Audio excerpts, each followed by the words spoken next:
Looks like we got us a show, bro. show here. Yeah. All right, you want me to do the theme music? Roll it in, man.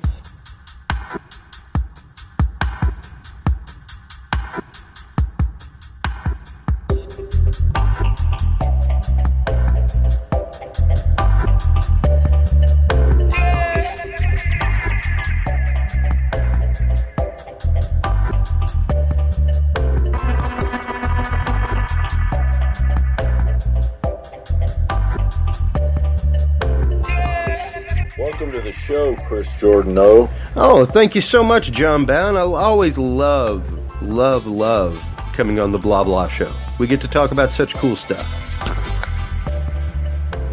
When you were on this show before? I think so, a couple times. I think one of them we may have had some kind of technical difficulty and it never made it to air, but yeah, we've recorded a few. You've been on my show, Dudes and Beer, a few times. So yeah, I have. I've been on there quite a number of times because you've got how many shows? Dudes and Beer now has 3 iterations. It's got the standard Dudes and Beer Tuesday night, which sometimes is a special guest. Other than that, it's a meta episode called The Lighter Side of Dudes and Beer. So there's the regular Dudes and Beer, lighter side of Dudes and Beer. There's Thinking Deeply with Dudes and Beer, which is basically me taking topics that we talk about in lighter side and with guests and really breaking them down and getting into it philosophically and life-wise, and what can we do to make our lives and the world around us better. And then I have a new iteration of it, which just released episode 2 called Dads and Beer, which is the only multi-generational conversation about fatherhood in America. So yeah, we are growing by leaps and bounds over there, just pumping content out, my friend. Well, this is just show number 4. So yeah. Iterations, huh? Iterations. Many different layers. Dudes and Beer is a layered cake. It's like a tiramisu, Well, aren't you an expert in alien technology? I don't necessarily say expert, but I've got a lot of background knowledge. I've got a lot of background knowledge of obscure information, a lot of background knowledge on mythology, world religion.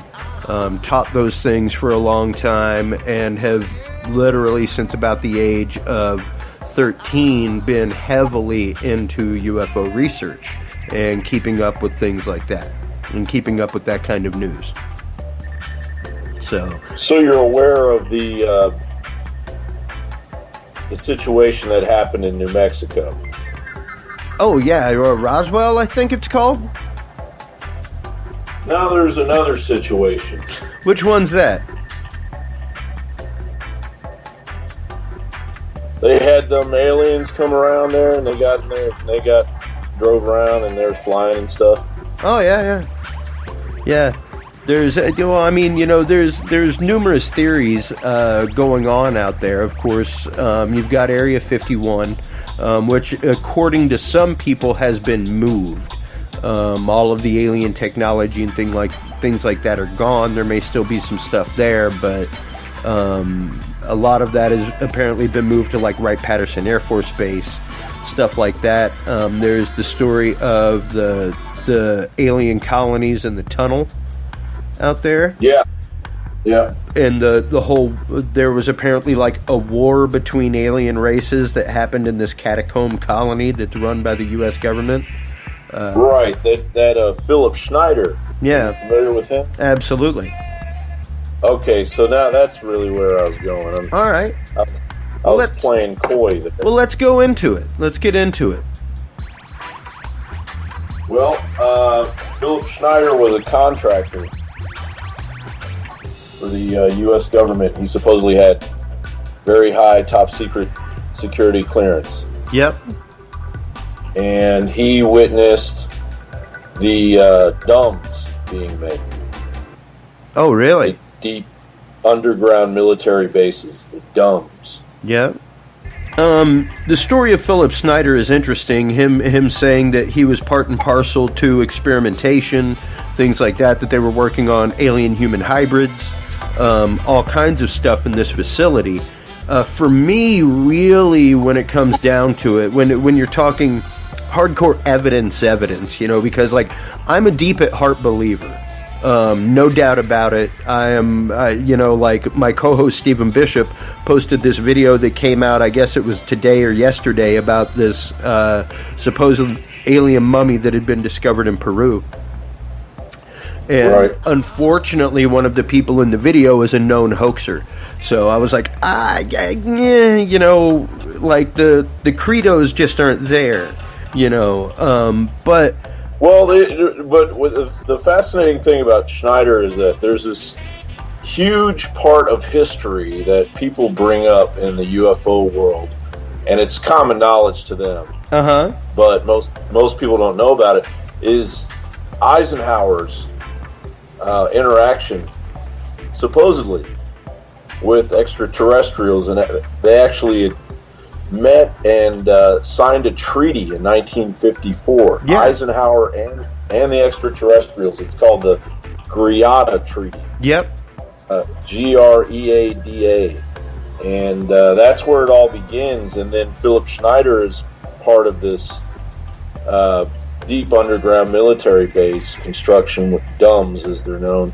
But then he's also privy, because of his top secret clearance, to the black budget and the way that it works. That giant black budget that we don't know anything about.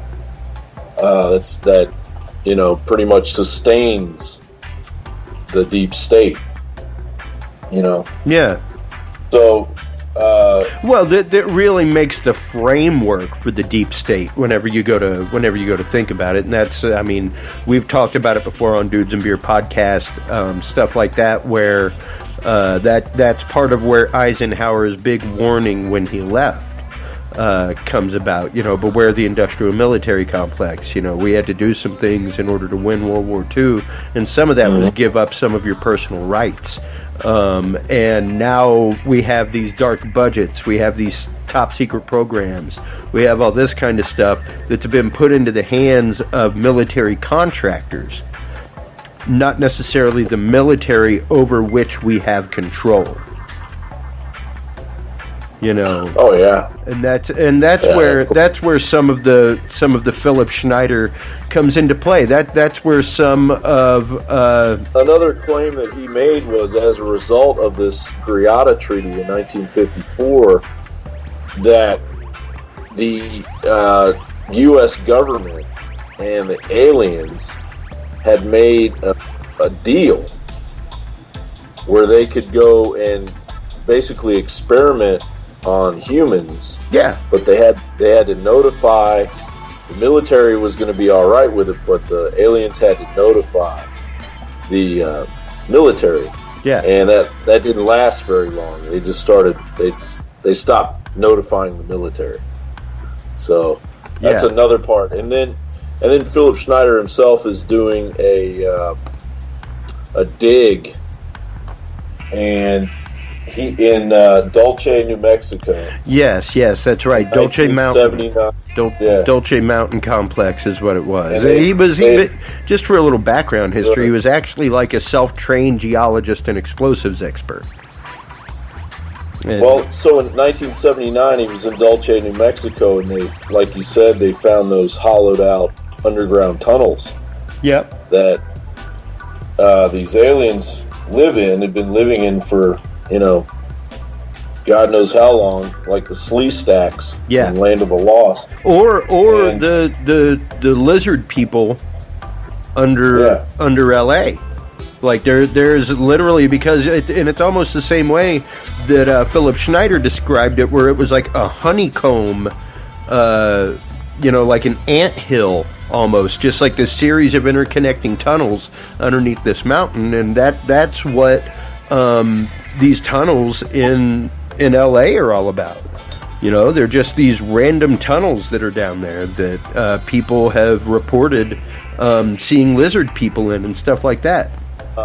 So he goes down into the tunnels, and he's checking for rock samples and everything, and then they were using some explosives down there, and all of a sudden, aliens, according to him, known as the Greys, Yep. Just came out of this one hole that blew up, and they attacked the 70 people that were there, that were part of the crew. 67 of those, just a variety of military Yep. and scientists. 67 of those people, according to Schneider, died Yeah. in that battle, and then only 3 survived, and he supposedly was the one of the 3. I'd like to know who the other 2 are, but he was shot with a gun from supposedly an alien technological gun that gave him cancer. Yep. So, but that's the Philip Schneider story. Of course, if anyone's blown away by that, you can go spend hours on YouTube. His lectures are up on YouTube. They're like 3 hours long. Yeah. And to hear him tell it. He is one of the bases for which we get the different alien races here on Earth. He was one of the first people to refer to them as Greys, at least the typical alien that you think of. But there were also the Nordics, which were a tall race, like 6 feet and over, that were all blonde and pale white. There were a few races. There was a reptilian race. And apparently our government was in contact with all of these and had, like you said, a cross-compatible treaty with all of them that, hey, you got carte blanche, you just need to talk to us. You know, we need to share technology, and, you know, you need to let us know when you're experimenting on people so that we can keep a check on that in our society as well. You know, because, hey, people are going to go missing. They must have gotten a pretty good deal for to allow that to happen to us. Although I know they don't give a crap about us anyway. But well, I mean, you know, for that, so what did they get in the deal? Is what I'm saying. I think they got about tree fitting. Tree fitting. They got about tree fitting. Yeah. Yeah, we're aliens. See, we run all the convenience stores in Los Angeles, so we got about 350 we can give you if you let us just go experiment on these humans. 350 and a Lucy. Well, you got to check in with it. Yeah, it'll be like a library. Yeah, and because something that's come about recently is this new thing that they're talking about the militarization of space. And putting a basically I'm trying to type it up right now. Militarization of space. Look at that, it just came up. Imagine that. I have Space Law Revisited. This is March 9th. Nice. And literally they're talking about making like a corps of astronauts that will stay up there to basically defend the Earth. And stuff like that.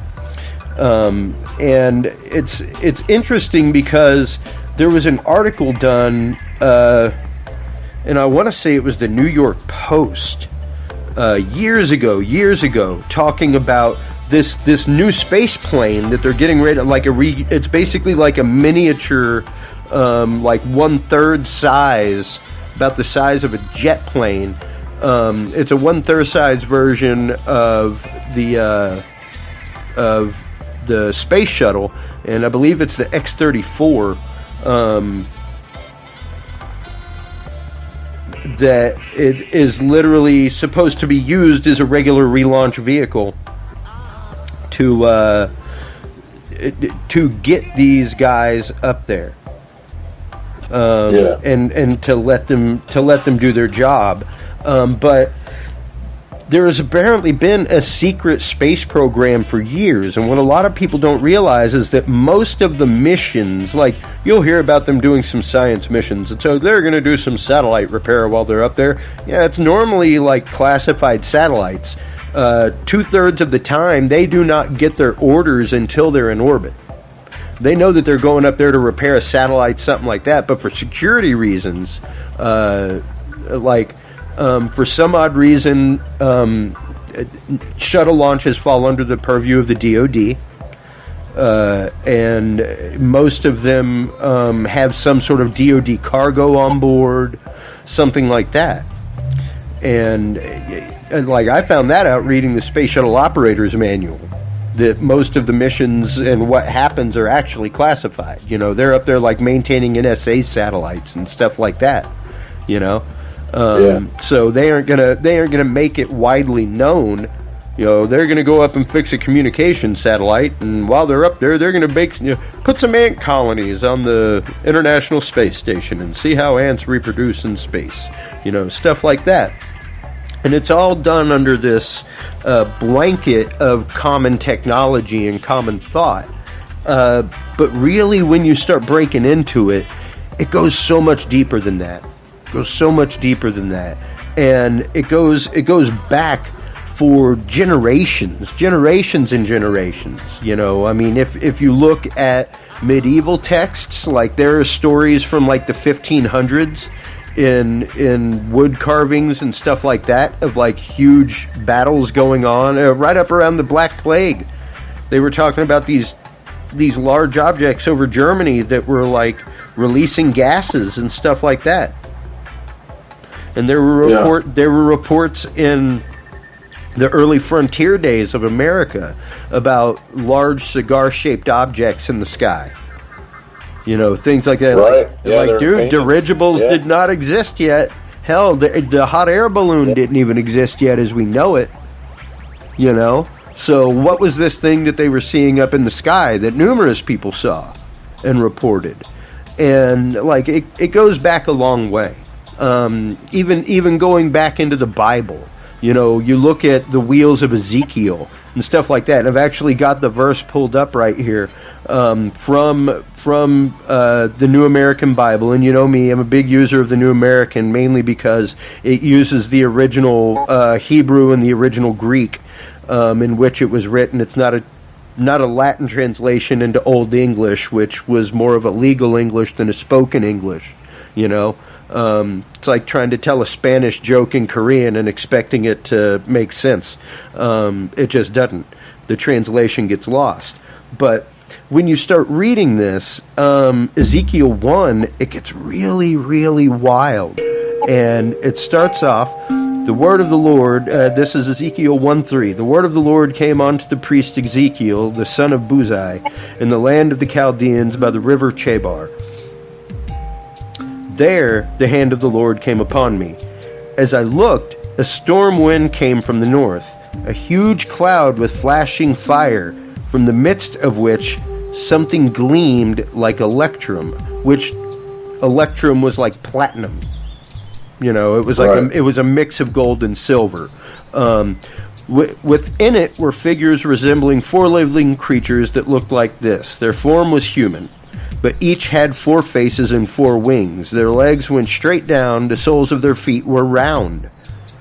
They sparkled with a gleam like burnished bronze. Human hands were under their wings, and the wings of one touched those of another. Their faces and their wings looked out on all 4 sides. They did not turn when they moved, but each went straight forward. Their faces were like this. Each of the 4 had the face of a man, but on the right was the face of a lion, on the left the face of an ox, and finally the face of an eagle, which, oddly enough, those are the symbols for the 4 Gospels, used later in the New Testament. Each had 2 wings spread out above it so that they touched one another's, while the other wings stayed covered over the body. In among the living creatures, something like burning coals of fire could be seen. They seemed like torches moving to and fro among the living creatures. The fire gleamed, and from it came forth flashes of lightning. And, you know, even whenever you're talking about, like, their feet were round, like, that's like a landing pad. I mean, think about the lunar lander in and of itself. Think about the limb. You know, like, that's exactly what it was. It was just a big pad, It was just a big round circular metallic pad that it landed on, that dispersed the weight instead of the rods maybe going unevenly into regolith on the moon, which is moon dust, folks. That's what it's called, regolith. But which is very, very fine. It's almost like volcanic ash. So imagine trying to land something with like spoked legs, like putting a tripod. It's like putting a tripod on the beach, It's going to be uneven. Yeah. So even back then, and we're talking like before the time of Christ, this was ancient Hebrews. That is a descriptive vision. That is something that, like, when you're saying is shown like burnished bronze, that these creatures shined with a silver gleam, stuff like that. That's fantastical, and I understand that it's a vision from God, but at the same time, could it be something else? Could it be more of a description of what they saw, of what he saw in the sky? That was his vision, that was the connection to God. And also, I mean,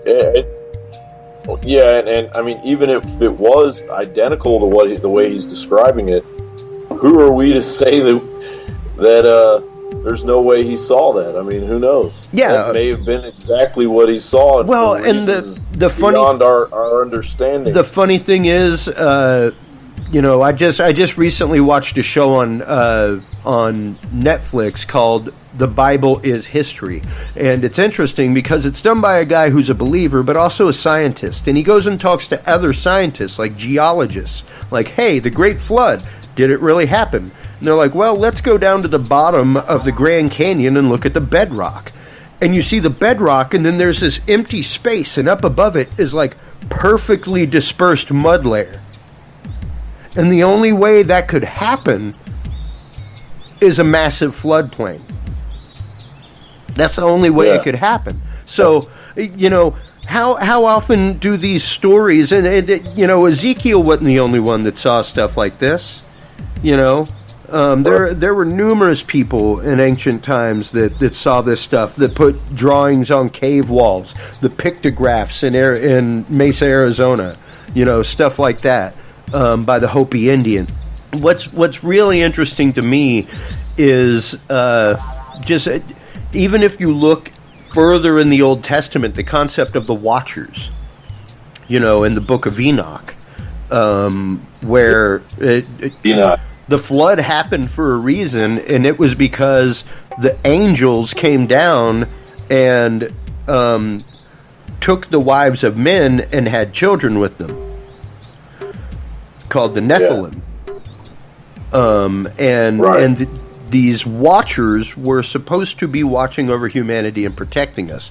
Who were the watchers? They were from outside, And this stuff is only mentioned for a few passages in the Bible, very briefly in Enoch, but it basically says, like, because of this travesty and this uncontrolled breeding between these angels and man, creating this other race, God had to wipe the slate clean and start over again.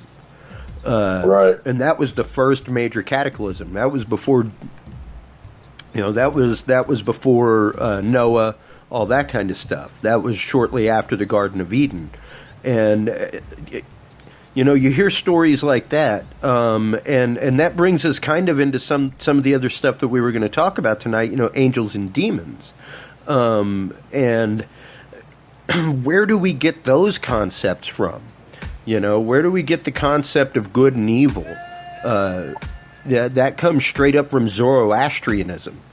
That comes right out of like Babylon and Sumeria, who, oddly enough, also in their history have these stories, and have the stories of a flood, and have the stories of creatures from outside of themselves, gods that come from the stars, things like that. The Anunnaki is who the Sumerians talked about.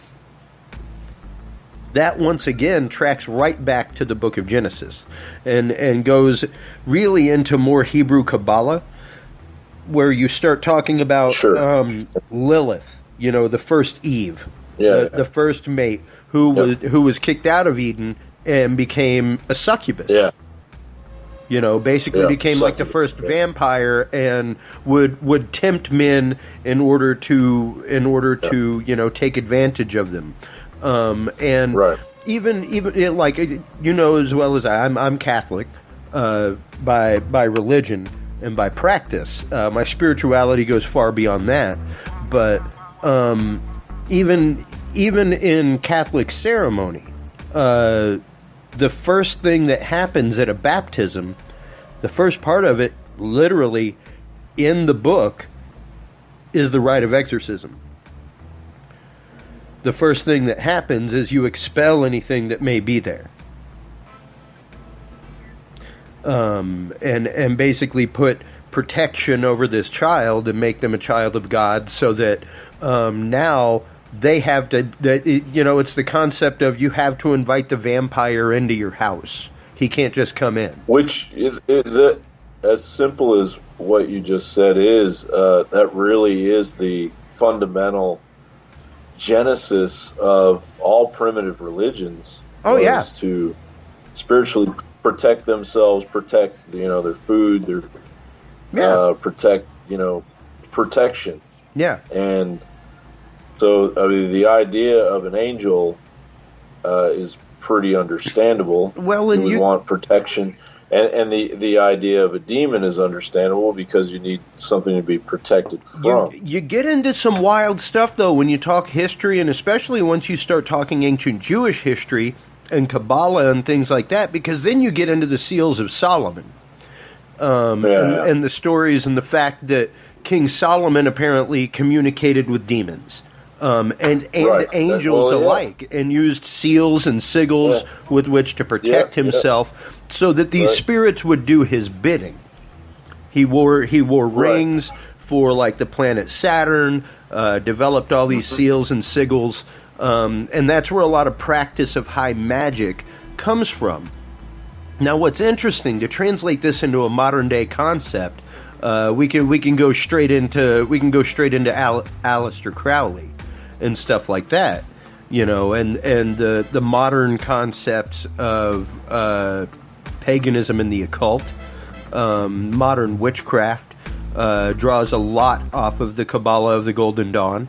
Aleister Crowley himself drew a lot off of that, but he also drew a lot off of, the whole symbol for the Church of, or not Aleister Crowley, but Anton LaVey drew a lot off of that. The whole symbol for the Satanic Church is a seal of Baphomet, and there's the concept of the pentacle. One end up, the pentacle represents the 5 elements. All right, most of us know about the 4 elements: earth, wind, fire, water. The 5th element is spirit. That's the top of a pentacle. Pentacle is 1 star up. So it's actually a seal of protection. It's something to remind yourself that all 5 of these are connected. Now, when you turn it upside down, that means that instead of the spirituality going up, the power of these things is coming down to you. It's the focus on self instead of the focus on the greater. And that's the whole concept of Satanism, really, in the Satanic Church, is the serving of yourself and your own will. It's a lesser, as somebody that's religious, I'm a Christian, I get mine from the source. Sure. I just go directly to God.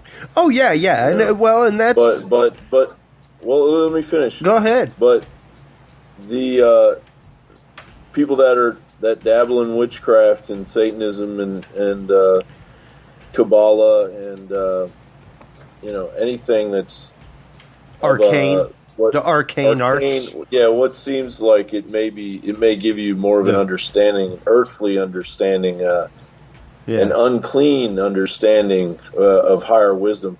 There is something to that. Sure. In James 3, is it James? Yeah, James 3:15. It says sorcery is clearly sinful and is not to be part of Christian living. There's wisdom that is from James 3:15. Yeah. Earthly unspiritual and of the devil. So Yeah.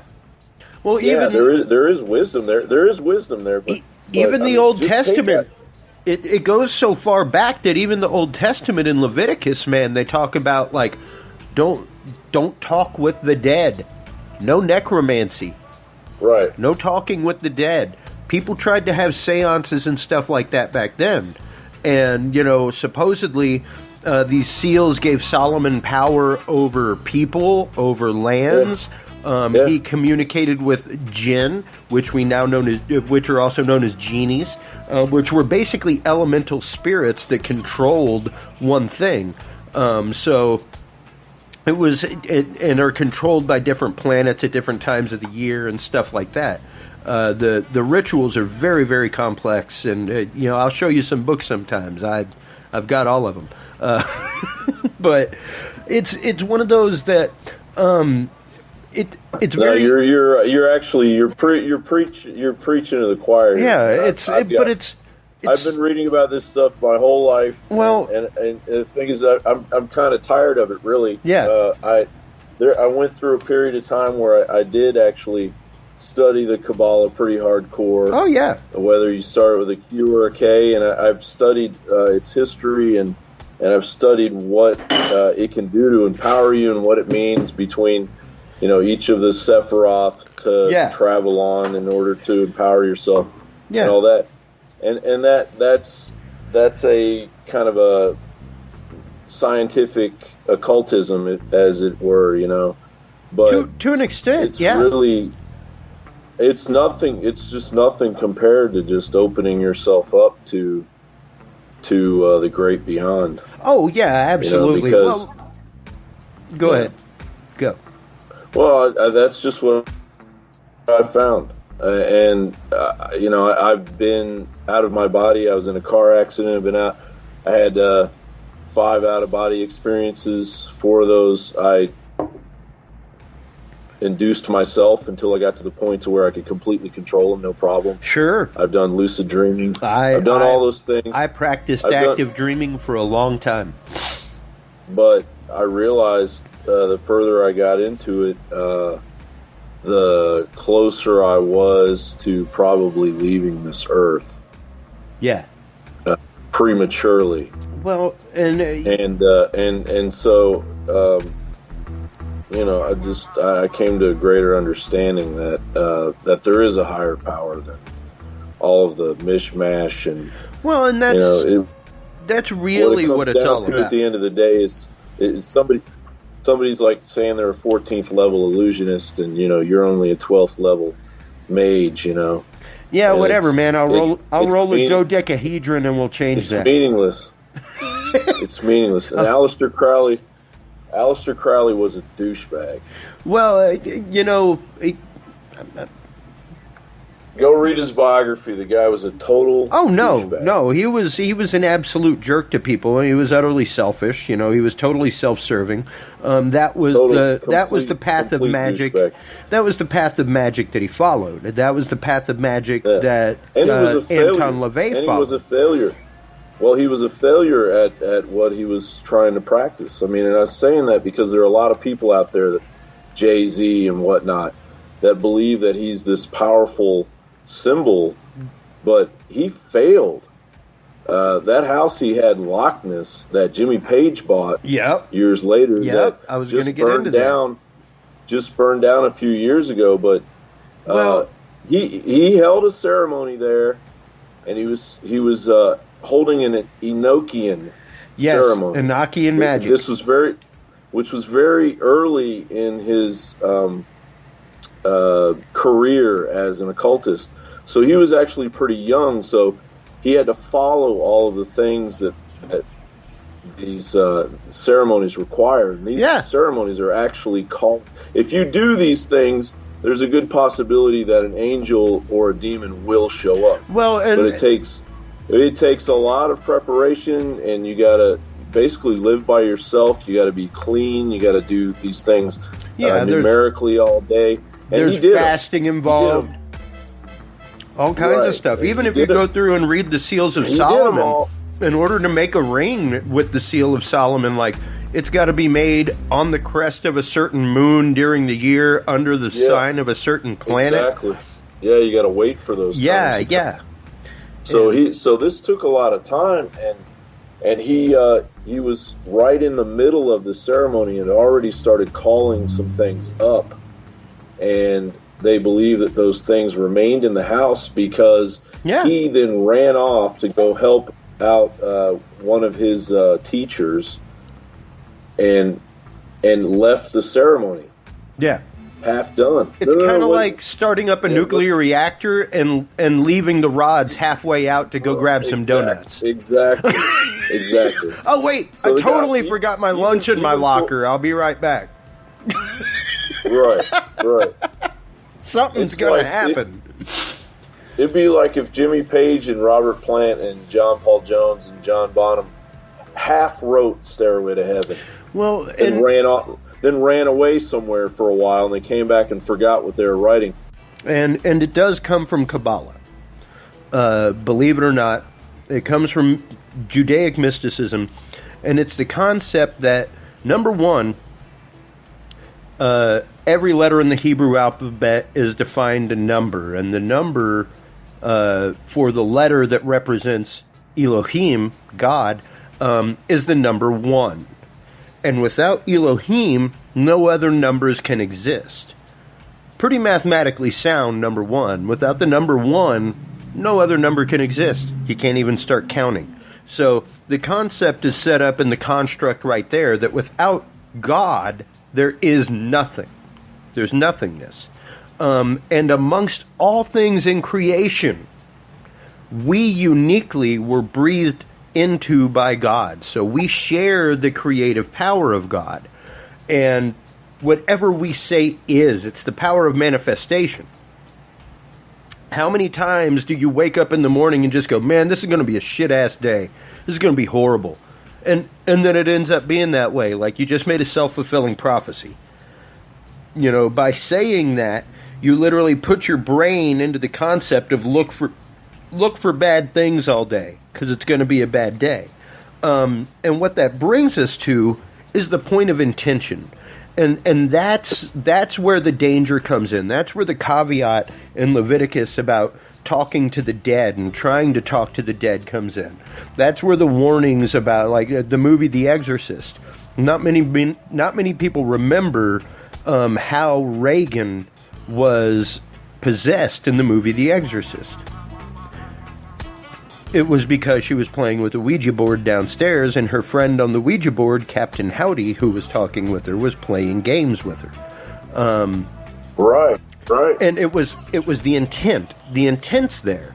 And when the intent is there, a mindset changes. And when a mindset changes, a paradigm changes. And it's like throwing a stone in a pond. You're going to get a ripple, and they're going to bounce off each other, and things are going to happen.